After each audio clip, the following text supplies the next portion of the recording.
heart ng manok. Lalagyan ko ng asin para panghugas. Para hindi malansa. Mas kasama yung atay. Pati yung atay ng manok, kailangan hugasan ng asin. Okay lang yun madami. Mawawala din yung kasi hugasan natin ng asin para mawala yung lansa. Sibuyas, garlic, ginger, at sili. Lalaba habang nagluluto. Lagay natin ng oil. Mag-botox-botox. Makahanap ka na ng Amerikano. Oo, malapit na.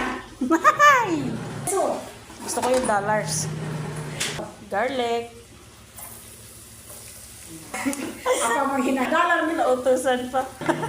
Lagay na natin yung sibuyas. Sa Amerika. Tunay lang. Sa Boricua. Ilang yan? Init din. Yung ginger. Lagay mo na yung sili. Oh my God. Okay. And then, my love, as a Boricua, naghahanap ng mga upload. Upload ko For pa. this video day. Kapatid ni Cindy Gat.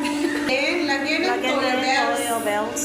Ang toyo ng girlfriend mo dong. Very good. No, for this. Lagyan natin ng Lagyan sugar. ulit ng suka para tanggal kami para hindi lagyan kami Lagay ang atay. Atay sa mga giatay ng mga lalaki. Pasa. So, tak. Lagyan ko rin ng sugar. Tansa-tansa lang. Hintayin natin mag-dry. Tikman natin guys.